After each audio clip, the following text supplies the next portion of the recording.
인프라 구축도 여기까지 끝이다라고 네. 했을 때는 얘기가 달라질 수 있어요. 그렇죠. 근데 지금 인프라 구축이 끝이냐는 거예요.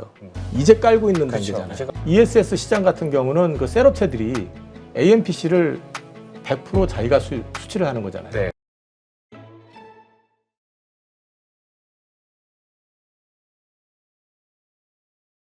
자, 지금 우리나라 시장, 뭐 전 세계 시장이죠. 전 세계 시장의 가장 큰 골칫거리라기보다 신호 중에 하나가 유가와 금리입니다. 유가 이야기는 어느 정도 한 것 같고요. 금리 30년물 5%, 10년물 4.5%입니다. 여기 건들면 사는 게 맞을까요?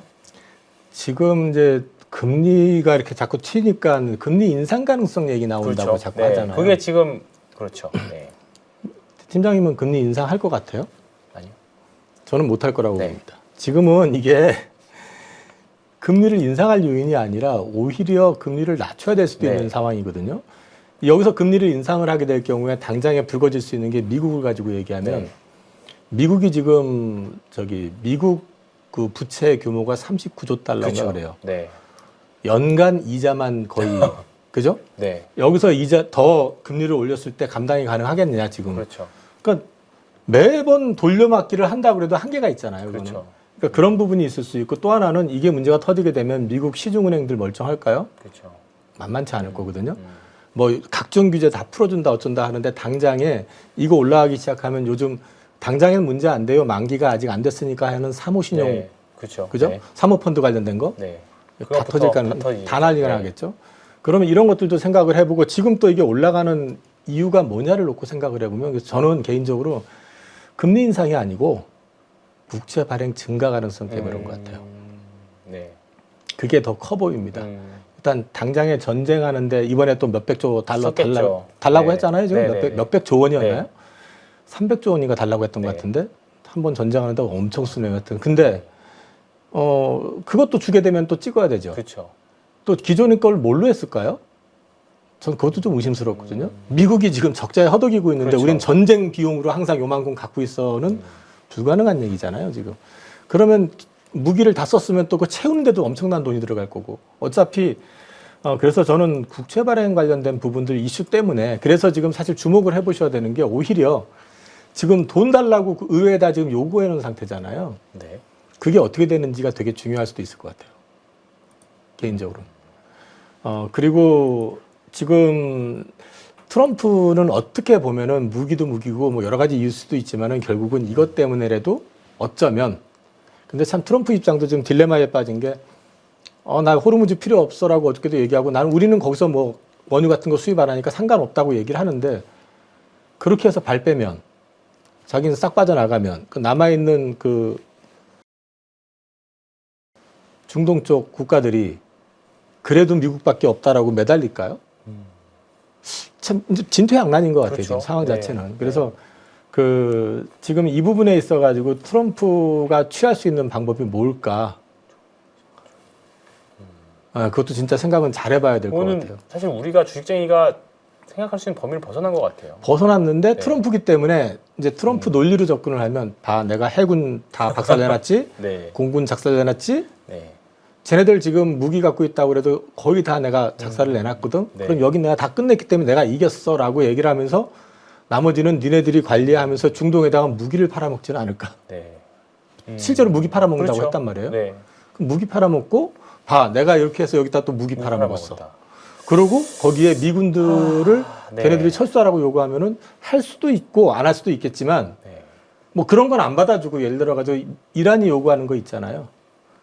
뭐 예를 들어가지고 항구적인 부분에서 더 재침략하지 네. 마라. 그다음에 이제 원자력 관련 핵 관련된 부분들 연구 폐기 이거는 뭐 어느 선까지 룸을 열어준다 뭐 이런 식으로 해가지고 중도 타협이 나올 수도 있지 않을까? 근데 문제는 이제 머리 아픈 거는 소위 말해서 토행 요금 달라고 하는 거, 토행세. 네. 그거 허용해주면 이제 우리는 더 바가지 쓰고 이제 가져와야 되는 거잖아요. 근데 사실은 그렇게 되면은 우리도 그 원유 수입선을 다변화하면 되지 않을까요? 어차피 비용 올라갈 거라고 한다면은 조금 멀리서 가져오더라도 그렇게 가져오는 방법, 그 분산을 좀 시키는 것도 나쁘진 않을 것 같고. 아무튼 지금은 좀 그 국채 금리가 어떻게 보면 저는 계속해가지고 트럼프의 어떤 추가적인 발작, 이런 걸 좀 막아주고 있는 건 분명한 것 같다. 그렇군요.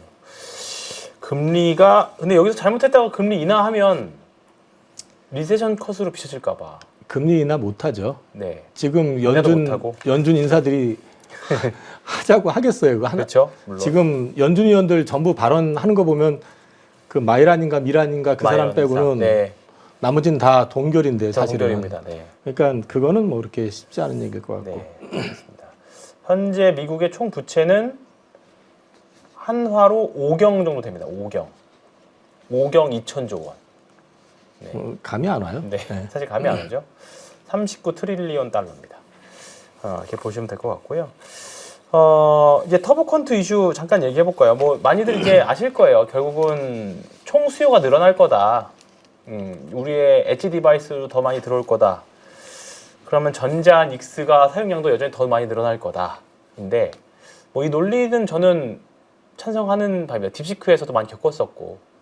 다만 삼성전자가 이 지금의 박스권을 벗어날 수 있을 정도가 될까? 어떻게 보세요? 이거 종합적으로. 저는 이거 네. 방금 말씀하셨던 작년의 딥시크 논란의 네. 핵심은 중국 기업들이 그렇죠. 그 GPU 칩 별로 쓰지 않았는데 하나도. 네. 이만큼 했어. 네. 그러니까 앞으로 GPU 칩 별로 필요 없을 것 같아. 네. 그래가지고 난리가 났던 거잖아요. 그렇죠. 근데 작년 1년을 돌아보시면 GPU 칩 더 많이 늘었죠. 엄청 늘었죠. 네. 계속 어닝 서프라이즈를 네. 냈으니까. 근데 이것도 저는 마찬가지예요. 이거를 지금 전제하는 건 뭐냐면 기술의 진보가 여기까지 끝이고 인프라 구축도 여기까지 끝이다라고 네. 했을 때는 얘기가 달라질 수 있어요. 그렇죠. 근데 지금 인프라 구축이 끝이냐는 거예요. 이제 깔고 있는 그렇죠. 단계잖아요. 이제 깔고 이제 있죠. 경쟁하고 네. 있고 심지어 AI와 관련해서 이걸 확산시킬 수 있는 디바이스는 아직 깔리지도 않았어요. 그렇죠. 근데 여기서 이것 때문에 기술이 메모리 칩이 그 소위 말해가지고 맞습니다. 수요가 확 줄어든다. 네. 말이 안 그건 말이 안 되는 얘기죠. 네. 그러니까 여태까지도 계속 그래 왔었어요. 보면은 그 영상 관련해 가지고 그 압축하는 거 그 기술이 생기고 난 다음에 뭐 없어지네 뭐 그쪽 관련된 시장 중매 많이 하는데 그것 때문에 오히려 영상 시장도 다 커졌고 음원 시장도 마찬가지잖아요. MP3 그거 생기면서 음원 시장 다 죽었다고 했는데 지금 오히려 더 스트리밍 활성화되고 더 커졌잖아요, 지금. 그러니까 이거는 결국은 진화되는 과정에서 비용을 절감을 하건 어떻게 했든 효율을 높이기 위한 하나의 방법이고 그거를 효율을 높여가지고 그걸 덜 사용해도 되는 구조가 된다 그러면 더 안 쓸까요? 오히려 그거를 더 그렇죠. 확장을 하지. 네. 그리고 그만큼 비용이 싸지면 더 많은 신규 참여자가 늘어날 수도 있고. 그래서 저는 이거는 말 그대로 많이 올라 있고 자, 엔비디아가 먼저 고점 찍고 더 많이 빠졌죠. AI 노이즈 때문에 늘어졌잖아요. 네. 그 다음에 두 번째로 고점 찍고 늘어진 데가 어디냐면 알파벳이에요. 네. 고점 찍고 뒤늦게 그나마 알파벳 잘 좋았다가 버텼는데 늘어졌죠. 그렇죠. 네. 세 번째가 여기라는 거죠. 결국은 뭐냐면 결론적으로 많이 올랐고 그 다음에 지금 전쟁 이런 것들 때문에 지금 유가 뭐 금리 걱정도 하고 어쨌든 네. 유가 물가 걱정, 경기 침체 걱정 이런 것들 얘기하면서 연속적일 수 있겠어라는 의문을 붙여버리니까 이게 사실은 작년 4월 달에 나온 논문이거든요. 이거 나온 게 맞아요. 올해 나온 것도 아니고 작년 연말에 나온 것도 아니에요. 네, 네. 작년 이미 4월 달에 사용하고 이 나왔어요. 기술은 사용하고 있을 수도 네. 있어요. 네. 그래서 이거는 큰 문제가 될 성격은 사실 아니다. 근데 지금 오비락격으로 이런 분위기 하에서 이게 빵 터져버리니까 거봐 이럴 줄 알았어가 돼버린 것 같아요. 저는요. 그렇군요. 그러면 반도체 이슈는 어쨌든 지금은 버티는 구간이다. 그렇게 보시면 될 것 같고요. 오늘 특이한 섹터 중에 하나가 2차 전지입니다. 코스닥 특히나 코스닥에서는 2차 전지 섹터들이 많이 올랐어요. 에코프로 머티리얼즈도 좋았고요. 코스피에서 LNF도 오늘 급등하는 모습, 신고가 뭐 언제 그랬냐는 듯이 오늘 7%나 올라서 신고가를 가는 그런 흐름이었습니다. 오늘 2차 전지에는 무슨 일이 있었나요? 그러니까 저도 2차 전지 내용을 이렇게 다 훑어봤는데 네. 일단 오늘 증시에서 일본 증시에서도 2차 전지 관련되어 있는 회사가 네. 좋았어요. 네. 파나소닉이 좋았던 네. 것 같고요. 그다음에 중국에서도 뭐 그 리튬 가격 올라가면서 네. 간펑 리튬이나 뭐 이런 쪽 다 네. 좋았던 것 같고요. 그다음에 지금 이제 2차 전지 관련해 가지고 바닥론은 나와요. 계속. 네. 그래서 지금 애널리스트들 글도 그렇지만은 업계에서 예상하고 있는 것들을 보면 1분기가 이제 셀 업체들 그 실적 베이스로 보면 저점 네. 바닥 구간 지나가게 되는 거고 2분기 지나면서부터 이제 소재 업체들 바닥 확인되는 그림이 나올 거다. 네.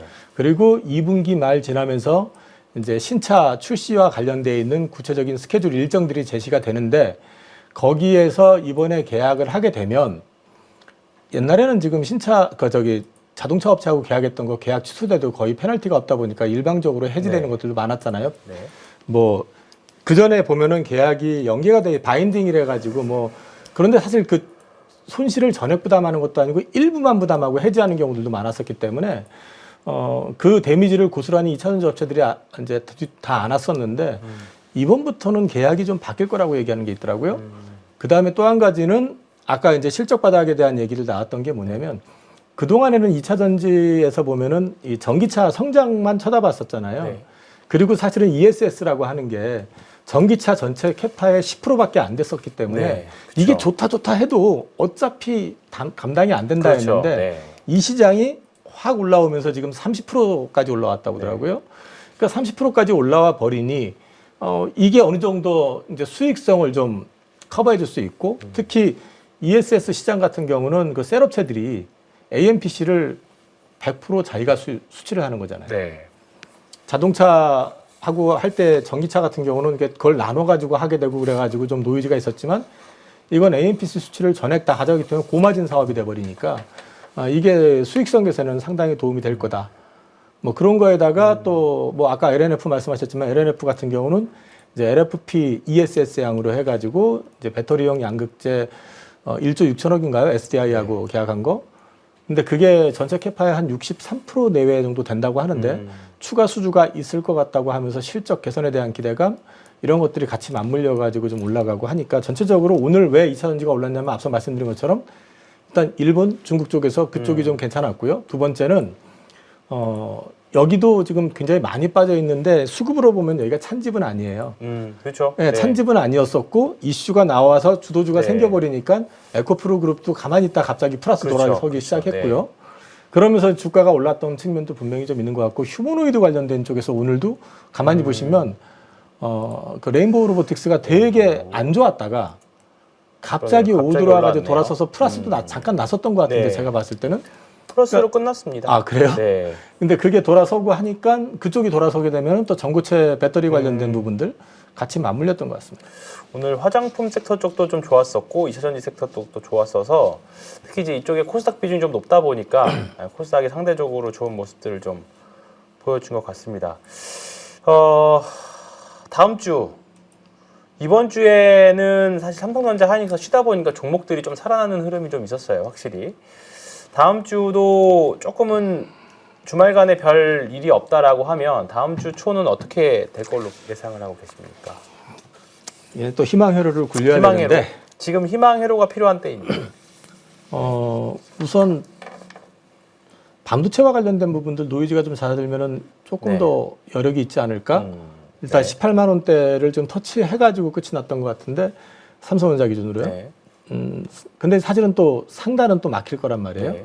그렇게 본다 그러면은 만약에 특별한 이상이 없이 열을 줬으니까 네. 참 그런 걸 보고 주식을 해야 한다는 게 좀 그렇긴 하지만 저는 여전히 그 순환매 빠른 순환매가 네. 이번 주 특징이 종목별로 순환매가 업종별로 돌긴 돌았는데 연속성을 띠기는 좀 못하고 이게 빨리빨리 도는 측면이 좀 많았거든요. 네. 하루 뭐 바이오 바짝 돌면은 네. 그 다음날은 빠져버리고 뭐 이런 식으로. 근데 네. 저는 이번 주 같은 경우에 이제 바이오가 3천당 제약이 많이 오르긴 했지만 의미가 있었다고 생각하는 건 알테오젠이 라이센스 아웃을 추가로 8,500억 달러, 500억 원어짜리 네. 하나를 바이오젠하고 했죠. 이거는 되게 의미가 있는 게 결국 SC제형 특허 이슈도 지금 들어가 있잖아요. 지금 네. 그 중재 들어가 있는 상황에서 그거 관련해 가지고 외국의 빅팜 또 빅바이오텍들 같은 경우는 일단 알테오젠의 어떤 논리에 수긍을 하고 있구나를 한 번 더 확인해 준 거고 네. 여기에 더해서 ABL 바이오는 아니지만은 경쟁사가 BBB 셔틀 가지고 제품 개발한 약물에 대해서 FDA에서 하나가 승인이 난 것 같은데 이거 같은 경우는 이제 BBB 셔틀에 대한 가치가 인정이 됐다는 측면에서 봤을 땐 ABL 바이오가 뭐 어디 임상 발표도 하지만은 이것보다도 오히려 저는 그게 더 의미가 있어 보이고 그리고 또 한 가지 말씀드릴 수 있는 거는 여기가 지금 그 콤패스 테라피틱스 쪽으로 해가지고 임상하고 있는 거 결과가 아마 길지 않은 시간에서 나올 거예요. 그게 만약에 긍정적으로 나오게 되면 바로 이제 긴급 사용 승인 신청 들어가서 바로 판매가 시작이 될 수 있기 때문에 그런 부분들까지 연결이 되게 되면 바이오 섹터의 기존 주도주들이 눌려 있었고 재료가 없었던 부분들이 이제 생기기 시작하게 되면 조금 훈풍이 좀 불게 되고 그러면은 하단이 좀 견고해지는 것들이 하나씩 나오게 될 거고 반도체 같은 경우도 노이즈만 어느 정도 잦아들게 된다 그러면 지금 노이즈의 가장 큰 게 뭐냐면 메모리 필요성이 많이 줄어들 것 같은데 네. 이러니까 소부장들이 살아날 수가 없잖아요. 그렇죠.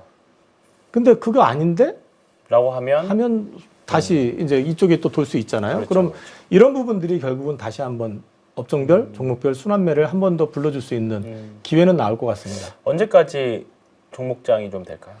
저는 일단은 이게 트럼프가 끝을 내줘야 되는데 사실은 다음 달 그 4월 두 번째 주 목요일인가 금요일 날에 아마 삼성전자 실적 발표 네. 나오잖아요. 네. 그럼 이런 노이즈 때문에 눌려 있다가 이런 것들이 풀어지면서 실적이 나오고 딱 아구가 맞아 떨어질 그러면 확률? 살짝 또 다시 분위기를 잡아줄 수 있는 네. 그런 그림이 좀 나오지 않을까라고 기대를 하고 있는 거지. 네. 트럼프라는 인간이 항상 어떻게 될지 모르죠. 모르잖아요, 지금 상황이. 네. 그래서 그런 부분들에 대한 고민은 있고, 근데 저는 한 가지 지금 사실 고민이 생긴 거는 이게 지금 전체 경제 펀더멘탈을 뒤흔들 만한 이슈인지에 대한 부분들은 좀 고민을 해야 될 것 같아요. 그러니까 트럼프가 지금 저질러 놓은 이 전쟁의 여파가 향후 경제를 운영하는 글로벌 전체가 가는 길에 있어가지고 어떤 파장을 줄 것인지에 대한 거는 좀 고민을 좀 해봐야 될 필요가 있을 것 같아요. 알겠습니다. 다음 주 결국은 별일만 없다면 종목장. 네, 그렇게 예상을 하시는 것 같습니다. 이번 한 주 고생 많으셨고요. 저도 좀 잘 쉬면서 다음 주 전략을 잘 짜봐야 될 것 같은데, 저 또 이영우 이사님 다음 주 또 뵙고, 다음 주 전략 짜면서 아마 4월 달 이제 넘어가면서부터는 어떻게 전략을 짜느냐에 따라서 3월 달 손실난 부분을 꽤 많이 만회할 수 있는 반전이 좀 있지 않을까. 희망회로를 한 30% 정도 섞어서 말씀드려보겠습니다. 오늘 함께 해주셔서 감사하고요. 저희는 또 다음 주에 찾아뵙도록 하겠습니다. 수고하셨습니다.